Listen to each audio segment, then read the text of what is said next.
guys, this is Carlin Laborio, and I'm here to talk to you guys today about what types of questions you will see on this year's STAAR test. So, this is going to be the same whether you are in third grade all the way up to high school. So, today we're going to be looking at a third grade online practice test, but this would be true for any grade taking the reading, writing STAAR test. So I made a previous video showing you some of the new question types. Multiple choice is one that you've seen before. I have another video where I show you what hot text looks like, multi-select, part A, part B, and inline choice or drop-down menu. There's also a question type called type in the box, where it gives you a box and you're either typing one sentence, two sentences, or an essay. So watch my other video if you want to learn more about those new question types.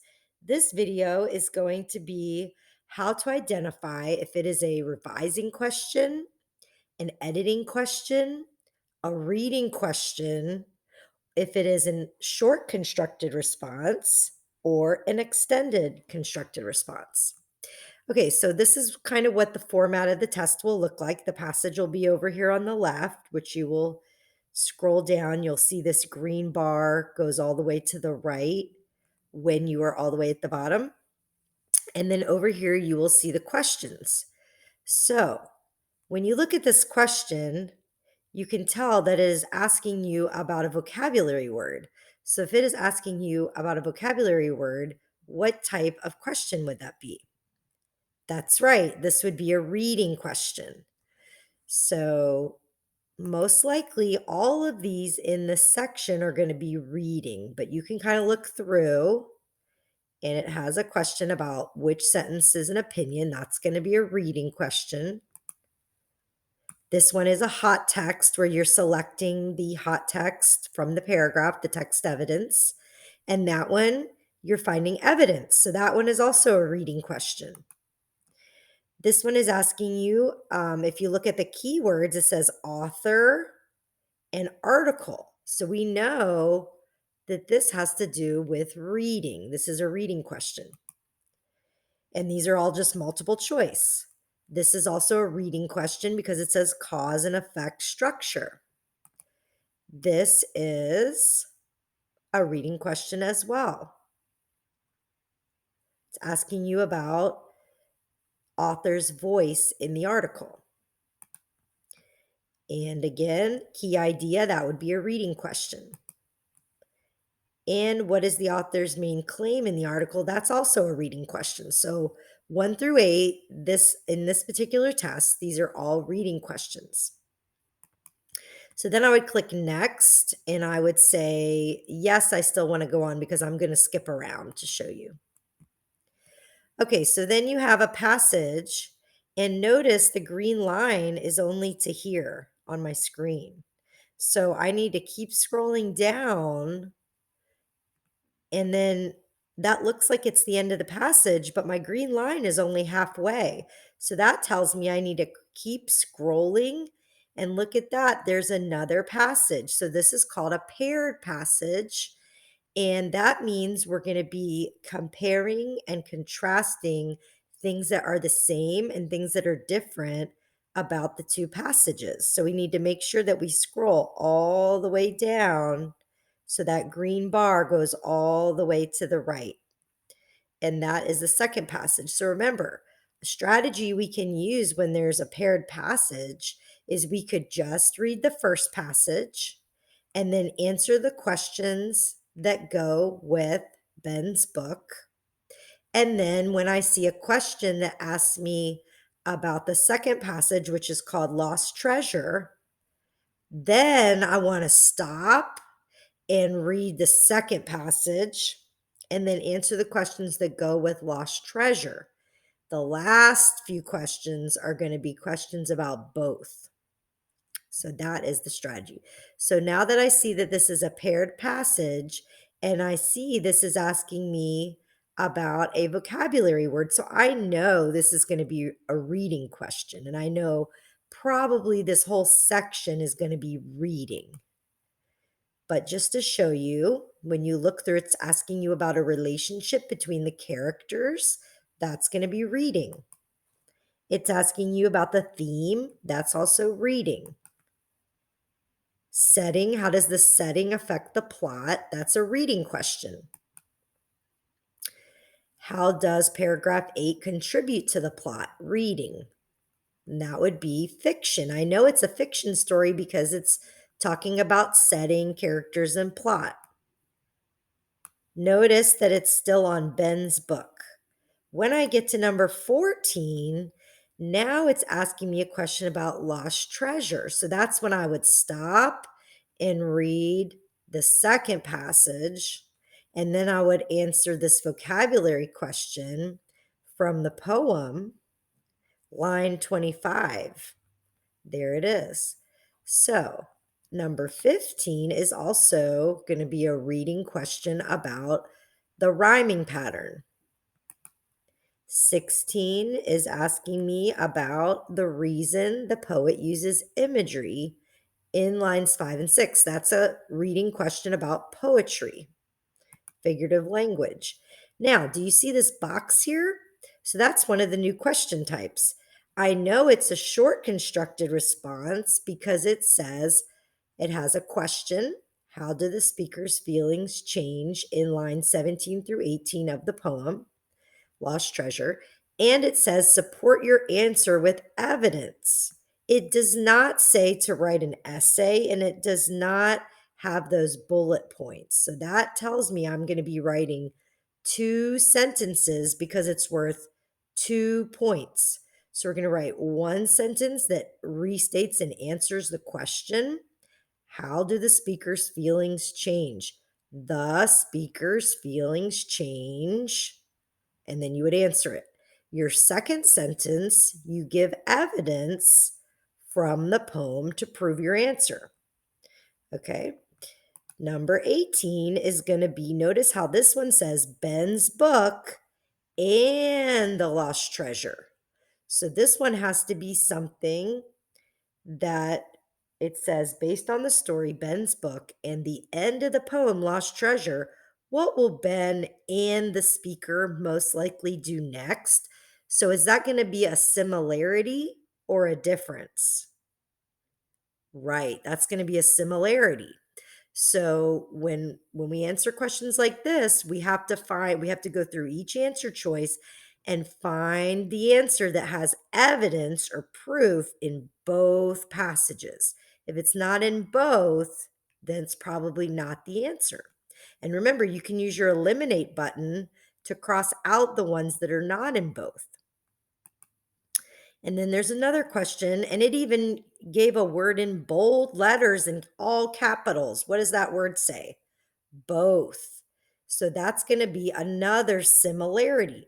Sometimes they're going to ask you what was a difference between two characters, or what was the difference in the theme, the lesson that they learned. Okay, so we're at the end of this section. So now I'm going to click next. And now, what does this look like? It's about a pumpkin, a seed becoming a pumpkin. I noticed that it has subheadings and a diagram. So, what genre do you think this is? That's right, nonfiction. And notice this one is asking me to select 2 correct answers. So that is one of our new question types, multi-select. We need to make sure that we pick 2, not 1, not 3. We have to pick 2 correct answers. If it's asking you, what is the reason the author uses this phrase, what kind of question do you think that is? That's right, it's a reading question. What is the central idea of the whole article? That is a reading question, multiple choice. Conclusion based on the information. That's like when you make an inference about the whole article. So that one is a reading question. Where would the reader find information about caring for plants that are just starting to grow? That's a reading question. They're asking you which section you would find that information in. How is the section organized? Reading question. Reading question. Reading question about the author's purpose. And what is this? This one has bullet points. And it says, write a well organized informational essay that uses specific evidence from the article to support your answer. And here's the question: explain how bees and pumpkins are beneficial to one another. Whenever you see these bullet points in this box, what kind of question is that? That's right, it's an ECR, extended constructed response. So this is the one where you are going to plan out your writing. You're going to make sure you answer the question just like you did on the short constructed response. If it's saying how bees and pumpkins are beneficial to one another, you would restate it. Bees, remember, take out the question word and start your sentence with bees and pumpkins are beneficial to one another. And then you could add a word like because. Um, in certain situations, you might say by, and then you would explain it. So that would be your answer. Then you're going to look in the passage and find your evidence. And after you give your evidence, you need to explain, and then you need to have your conclusion at the end. So your teacher will talk to you more about how to do that, but that is the extended constructed response. And then if we skip, let's say maybe we didn't want to do that right now, wanted to save it, we could skip it and go to the next section. So I see this looks different because it says Mallory read about a fun charity event. She wrote this paper to tell about an event. Read Mallory's paper. So I noticed that the other passages were reading passages, and they didn't say that. They didn't say that they were an essay or a paper that a student wrote. I also noticed that these have numbers. Do you see the numbers 1, 2, 3, 4, 5, and so on? When you see numbers in the passage, that means it's either going to be revising or editing. Now, another clue is this word right here. Do you see this word where it says revisions? And then over here it says, which sentences should replace? I know that when we're replacing sentences, that's called revising, right? When we're revising our writing, we could be adding words or sentences, deleting words or sentences, and rearranging words or sentences. We could even be substituting words or sentences. So that is called revising, and we always want to revise our writing before we turn it in, just like on the ECR. So this one is going to be a revising question. The next one, it says, what is the best way to combine? If you're combining sentences, that's also going to be revising. So probably this whole section is revising. Mallory included a sentence that does not belong. Which sentence should she take out? Which sentence does not belong? So your strategy for revising is you're going to highlight this whole paragraph, and you might also go back and highlight the sentence that you think doesn't belong. Maybe use a different color. With revising, you really have to read the whole passage or at least the whole paragraph. And if it's asking you about a transition word, you really need to read the sentence before and the sentence with the transition word, because you need to know which word would make that connection between the two parts. Some of you that get the questions read, remember that it reads you the whole revising passage. And it also sometimes reads you parts of the sentences with the replacements. So make sure you're using those tools. If you have that, your teacher will let you know. And look at this. Sentence 28 repeats information. In the space provided, rewrite sentence 28 in a clear and effective way. When you see this, that tells you it is a short, constructed response for revising. So this one is worth 1 point, and we're going to be writing one sentence. So we're going to look at sentence 28, highlight sentence 28, and then we are going to rewrite it in a clear and effective way without that repetition. And you would do that in this box.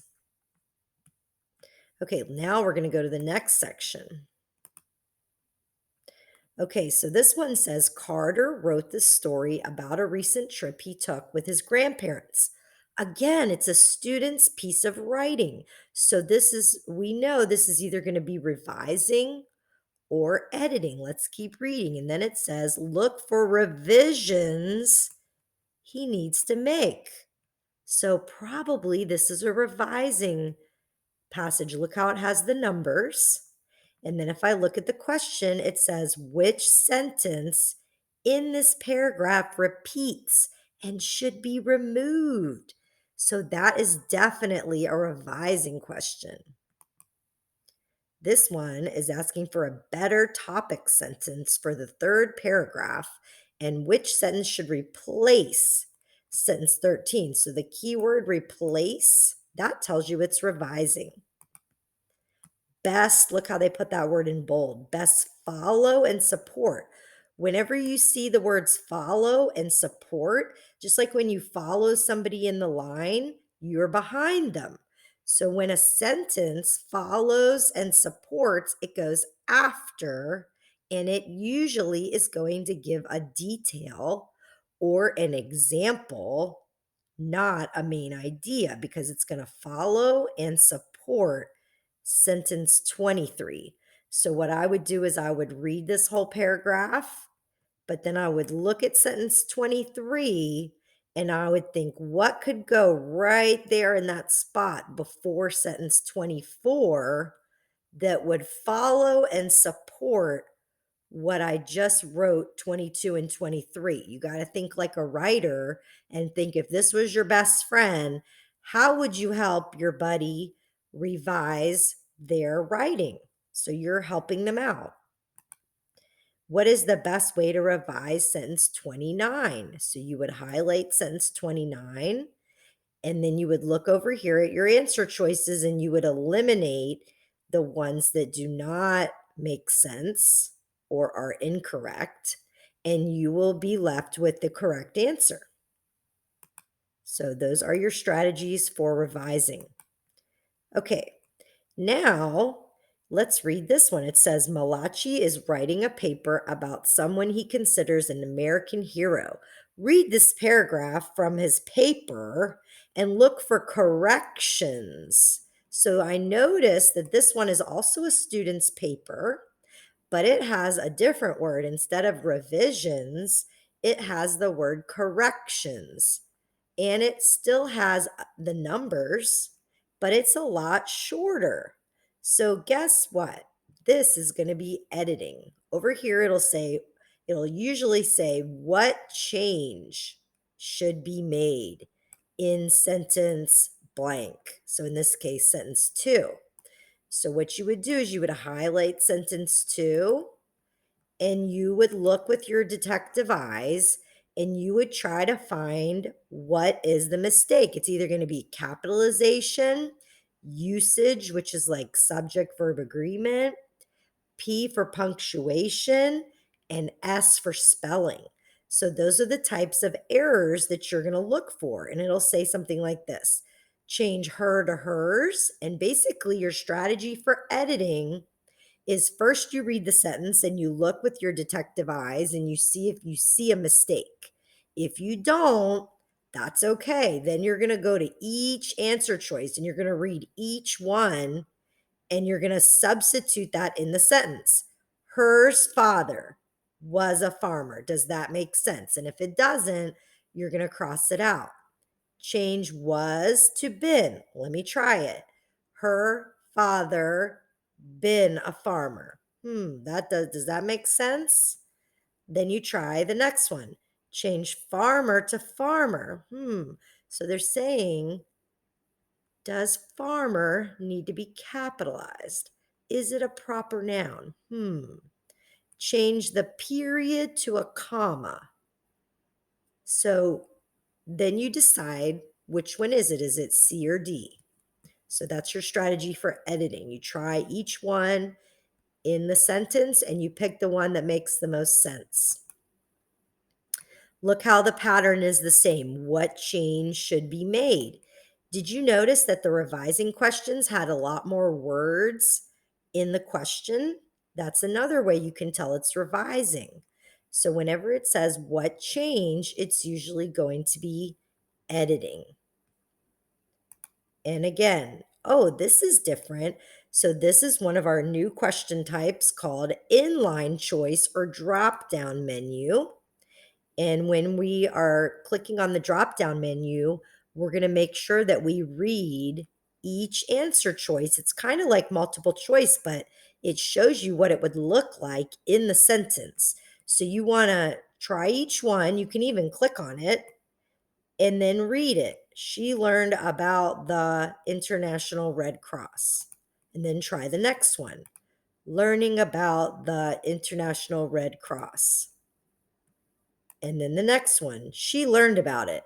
1, 2, 3, the International Red Cross. So then you can go back and say, which one made the most sense? And that's the one you would click on.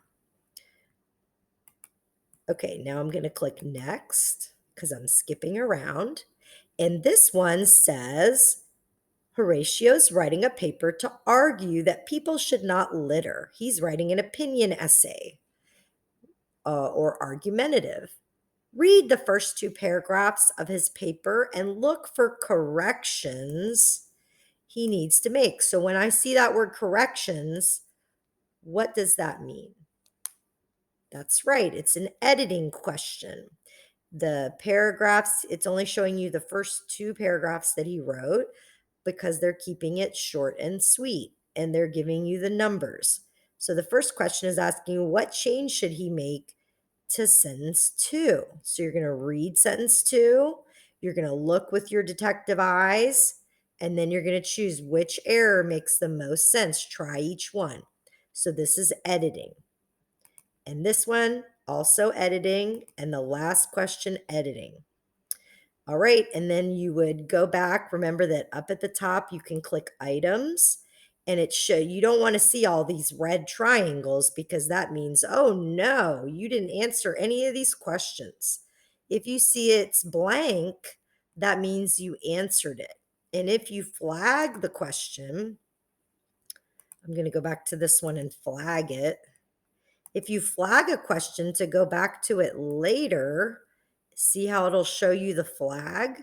And then you can go and say, okay, I'm going to go back and do number 21. And if you do that, it'll take you right to that question. Isn't that neat?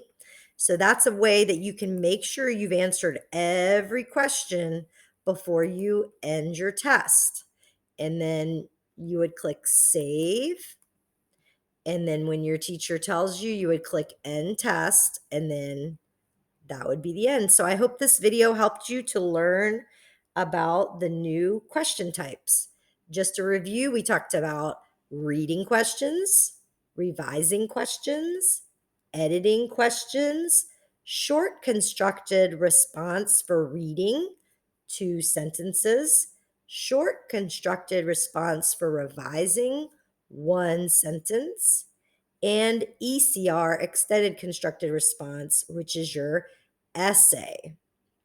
And the question types we saw were multiple choice, hot text, multi-select, part A and part B, drop down or inline choice, and type in a box. All right, I hope this video helped you. Have a great day. Bye.